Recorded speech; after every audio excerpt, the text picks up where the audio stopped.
now we have somebody who is also a dreamer. Daniel Hussey Jr. You're a dreamer, aren't you, buddy? Huh? Sure, right? I Do mean, you, hopes and uh, dreams drive everything. let me ask you this. You ever have trading dreams? I do. They're often not the best, right? I'm being chased by market makers, and my stops are getting hunted. Yeah, all The right. thing of nightmares. You wake up sweating and everything. So, all right. So that's in your unconscious life. What are you Yeah, doing? What are you doing irrationally in the market? yeah. So let's see if I can't share a screen here. I mean, let's talk about some great. Let's see here. Oh, guess we Stick can around for just. Daniel. He might even talk about some soybeans here and the grains Yeah, possibly going. you know what? But I wanted to start us off actually, maybe talking and just piggybacking on some of the conversations I just heard. I mean, really some great insights there on the macro economy. I couldn't help but notice the chatter right around rates and the yen. I mean, I think that's a great place to start this discussion and pick up kind of where, honestly, we had left off. I feel last time we were together here. Dale, this is a chart overlaying the yen futures, which are Yeah, basically the upside down dollar yen. It's just an inverted right. chart denominated in US dollars rather than in yen, which of course throws every Forex trader off because you've got to invert all your thinking. But the idea here is that there's been I mean, the long history of the 10-year note, which is your very colorful candle on this chart, and the Right. blue, which is your yen futures are a very highly correlated asset class. And that stems from the long history of what is referred to as a carry trade. And many Right. FX traders, we're all familiar with the concept. You borrow money in a Right. place where interest rates are nearly zero, try to take it to a place where that cash to a place where interest rates are higher to earn what we refer to as a guaranteed yield. Of course, there's a little caveat in the middle called an exchange rate. You have to, put your dollars or your yen through to capitalize on that. But the idea is that because the yen and the Bank of Japan has trailed the U.S. interest rate and always been lower for the last 70 years or so since they've floated it, um, and since World War II, there has been a tight correlation in these asset classes. Now, what you see on a chart is, effectively, in my opinion, a bit of a bear flag or some consolidation after, the big decline in the U.S. Treasury market, and this equates to interest rates rising since 2020 through today. And over the last year, we've been stuck in this consolidative range. Now, I'm not saying that there isn't a reason that we shouldn't break up or down out of this today. I just want to point out that the yen and the 10-year have diverged a little bit here since last July, with the yen being able to push to new extremes that the Treasury market was unable to. And you can make a case that the Treasury market bottomed there a little bit before the dollar Yeah. yen tops. And now we've Yeah. been in this battle over this very long-term trend. So pay attention to those relative highs and lows in this trend, because I do think rate decisions as of late and some of, Bank of Japan policy could change this, either, maybe continuing after a three-wave structure lower, perhaps. No one's really calling for interest rates to rise, but you can't ignore that to start the month off now. December here has kind of started to reverse the 3-month downtrend we've had in the Treasury notes, which is a signal for the market, in my opinion, that we should probably expect interest rates to still come under pressure. And that's why I think, headline inflation, like you guys pointed out, could be really key to some of that, to some of the Fed's choice and decision making here. I am cautious that they will kind of choose to punt any major decisions until the new administration's in office, because there's going to be a lot of changing of the guard, so to speak, between potentially the Federal Reserve and the Treasury Department as new appointments are continuing to come out. So we'll see. It's interesting to note, though, that both of these markets seem to be heading back into the middle of the ranges that they've been in, going back to, October of last year, a whole year ago at this point. Yeah. Does the Fed go a quarter, Daniel? I think that's a safe bet. It looks like the market is starting to price that in and thinking about it. We certainly have seen a rally since the last decision. consider, with consideration that they are going to be cutting probably here a quarter. I think a half a basis point is a little aggressive. Do I think they need to do that? Maybe, perhaps, but when you look at where the stock market is, where you look at where some other inflationary assets, cryptocurrencies are, in my opinion, the ultimate in terms of risk assets and inflationary signaling. They're at arguably at all-time highs. So is the stock market.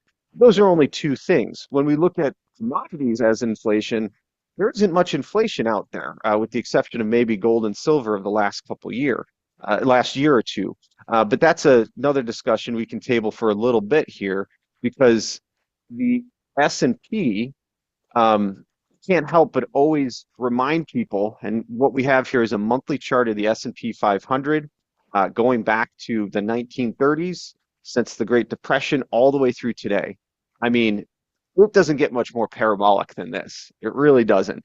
But I also think the notion that the stock market is a Ponzi scheme is a little misconstrued.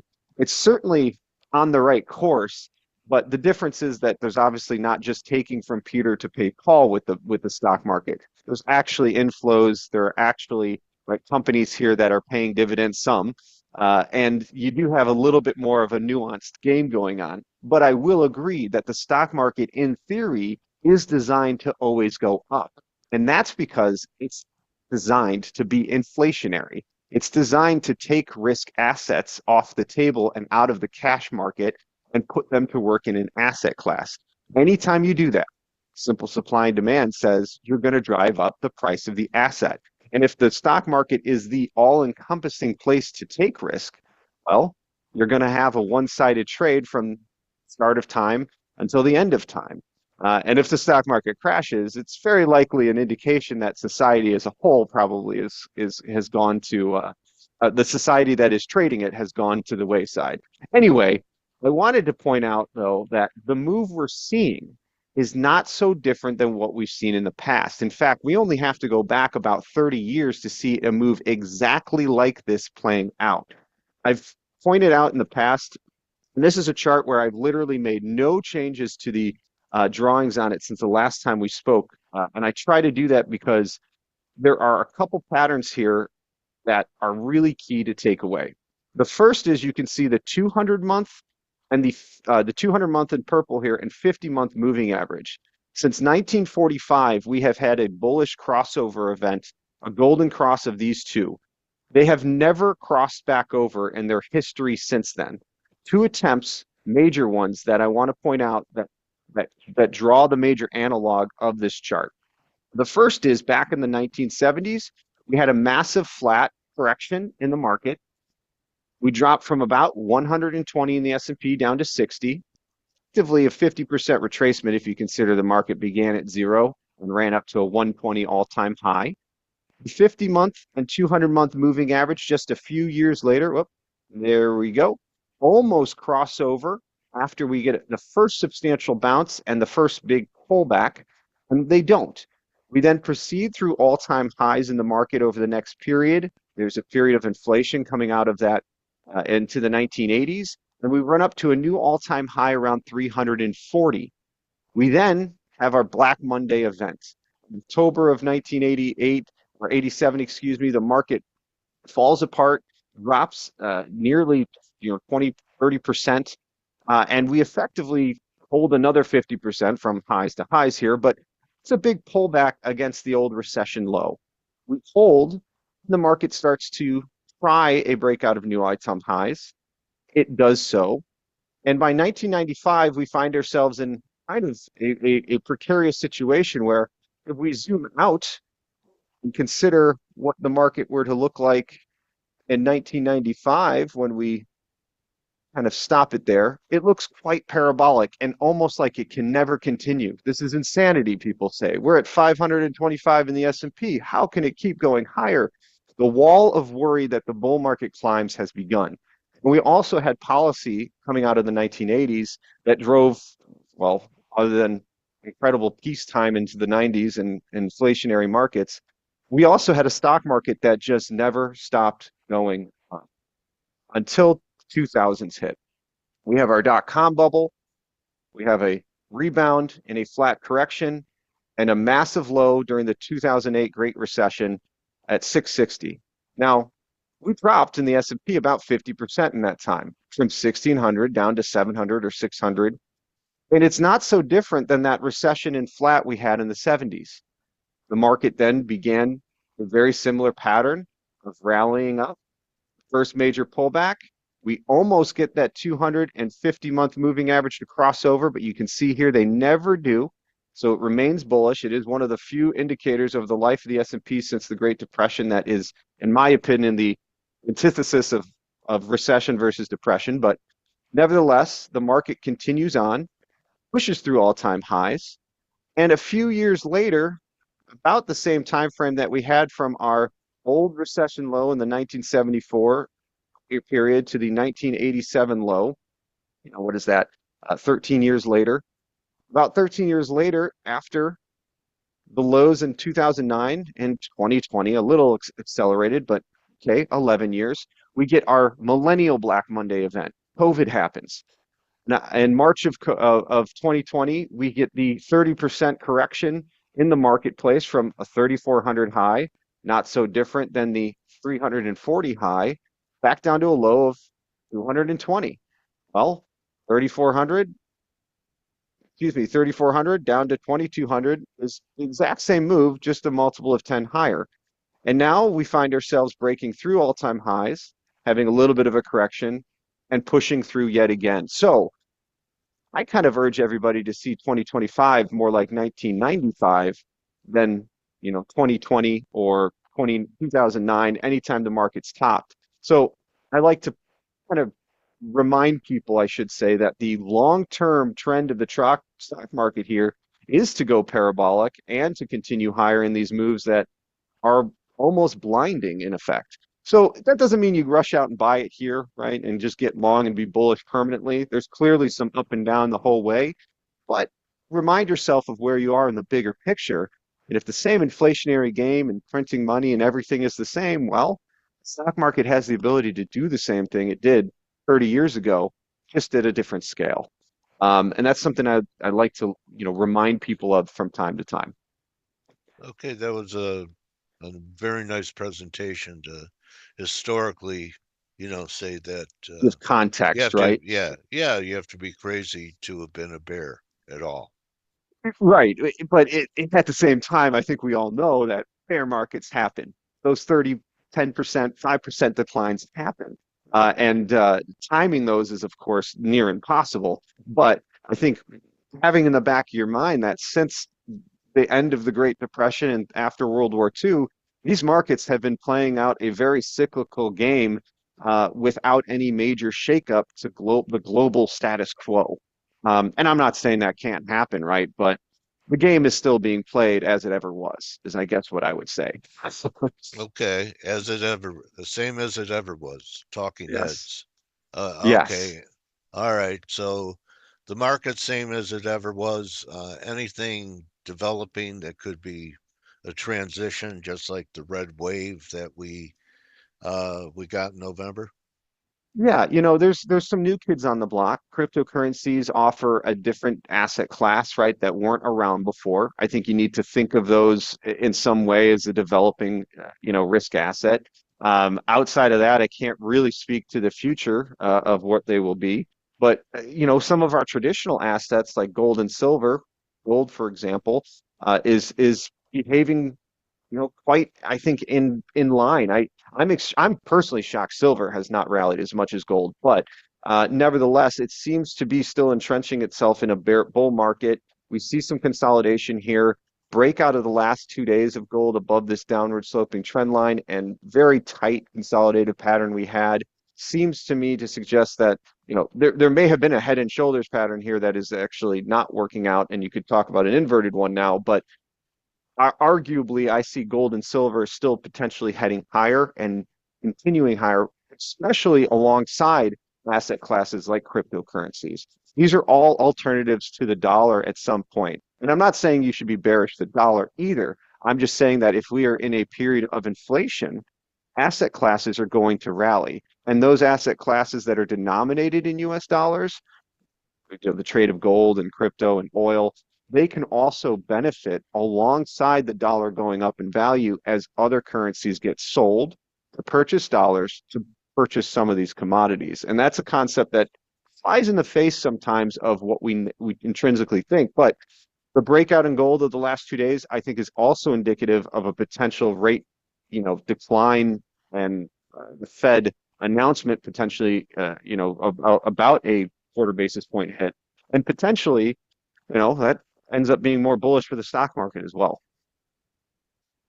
Okay. I was going to ask you about uh, what's happening in, I mean, you like gold, you like silver. Natural gas has an interesting COT setup.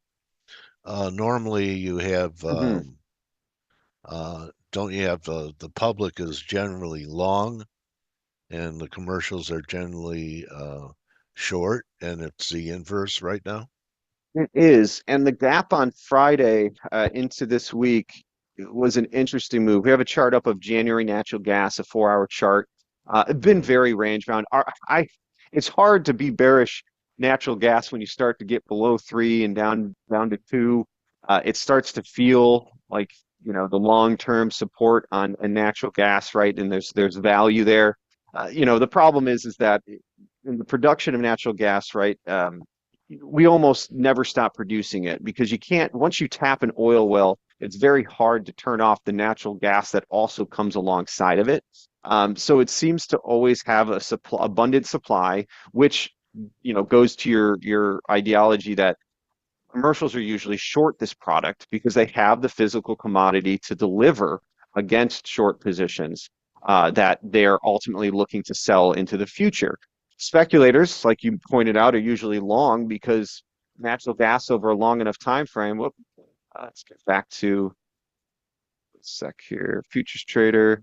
Let's go back to just the continuous contract of natural gas to give everyone that idea. When you look at like a monthly chart, it seems to always come down, kind of like the VIX, actually. It always seems to yeah, come down to some kind of floor, like it can't go below zero kind of thing, and then big spikes during periods of either shortages or high usage, or inflationary markets, wartime markets, whatever. The 2000 through 2004 three run up was, was around that same, the invasion of the Ukraine and Putin and Russia tensions. We saw crude oil run up around the same time. But then high prices of commodities oftentimes lead to producers trying to produce more and flooding the market with as much as they can to take advantage of those prices. And eventually we come crashing back down. Over the last year, we haven't seen much of that seasonality we expect in natural gas, which is, high demand during winter months. And we're starting to see, highs in price happen during the summertime months alongside crude. So that's been a kind of a shakeup in the fundamental game for natural gas, but ultimately, month over month here, we seem to be building some kind of base again.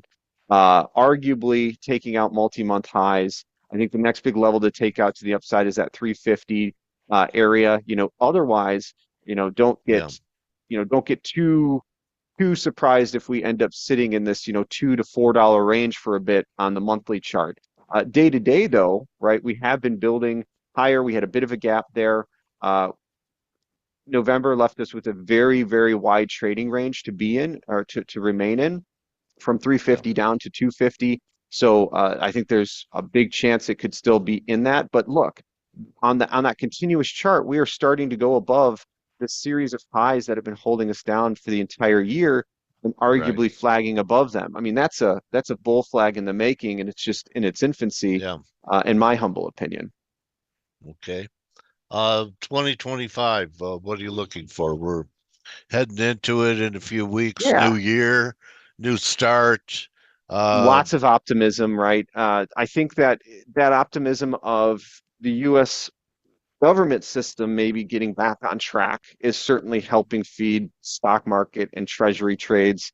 It's favorable. I think the U.S. does not look as poorly positioned as we did before in terms of an administration, in terms of international policy. But we also, unfortunately, have hiccups that we know the Trump administration in the past had thrown into some of the commodity trades, particularly with China. There have been tensions, growing over commodity trades with China for a decade. Um, but at least I think this time around, the Trump administration, his trade wars that we had the first time around, China and other trading partners know the table we're all coming to.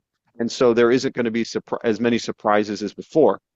Now, having said that, one of the trades and a couple of the trades that we're looking at is soybeans. We have found this incredible bottoming process so far since last August. It is not that often that a contract low in something like soybeans at these prices is tested. I think I counted some 16 different tests effectively between 980 and 975.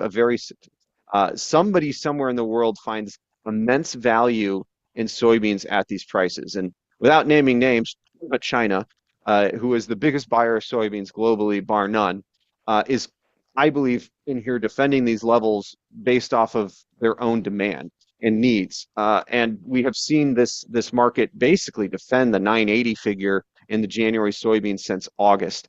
The bottoming process here and this very choppy range off of lows is from an Elliott wave perspective, it doesn't look bullish. I will admit that. But it is at least a series of higher highs and higher lows in the most basic sense of it.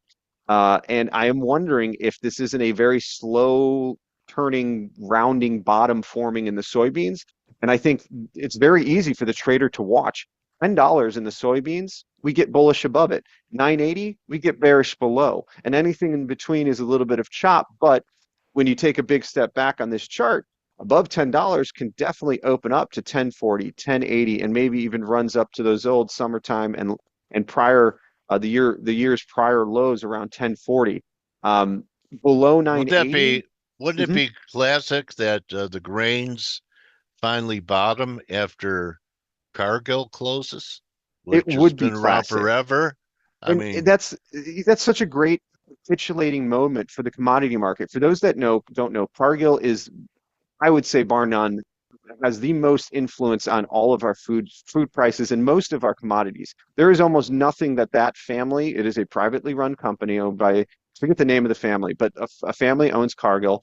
They control just about the entire commodity flow, physical commodity flow, right? They're the ones mining Morton salt. They're the ones that are buying running cattle operations, buying soy meal or soybeans, crushing it into meal and oil. They're the ones doing those things. Um, recently had to lay off several thousand employees across the country after effectively taking it on the chin in what has been a big commodity recession in the last 2 years. right. If your business model is tied to the production and sale of commodities at higher prices, when those come down, your business model suffers. And Cargill's going through a crunch on their own balance sheet, right? Due to that, we're seeing the layoffs right, which is a natural Yeah. management decision.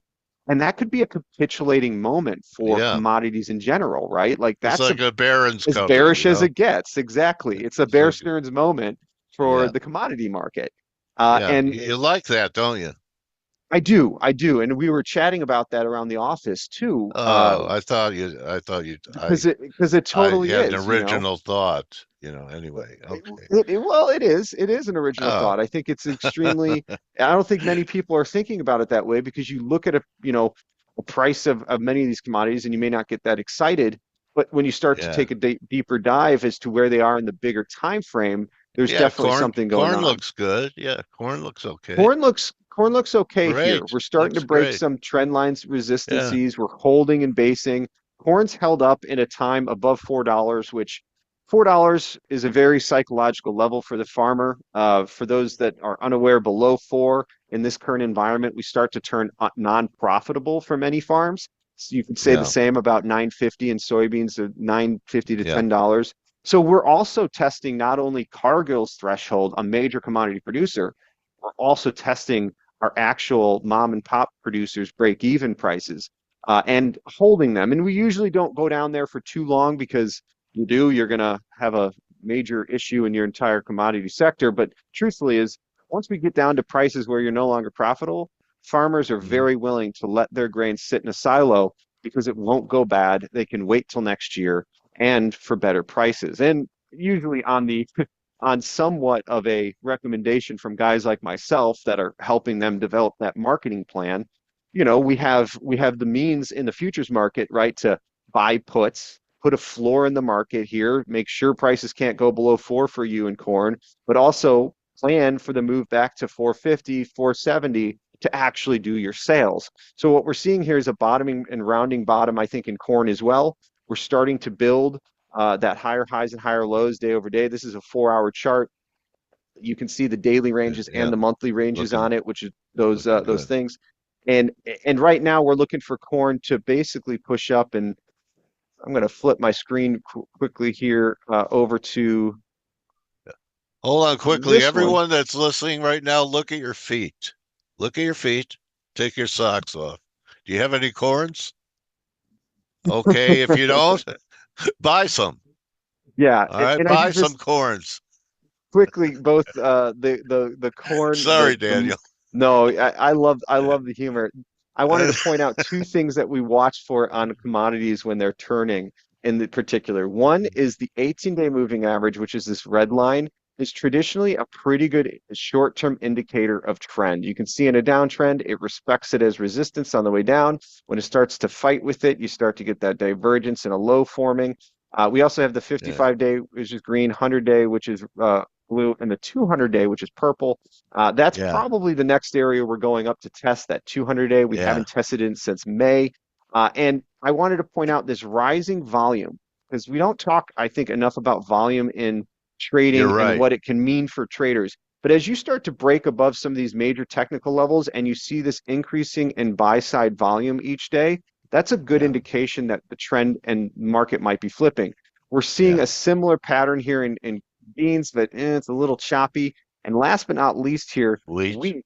The March wheat contracts is doing that right now. I think that there's an opportunity here to watch the wheat break above this downward sloping trend line that we've been holding since October. We're starting to get One above more that low, 18-day Daniel. moving average. Yeah, one I more think low is definitely I that be a possible. three driver. That's kind of what I'm looking for.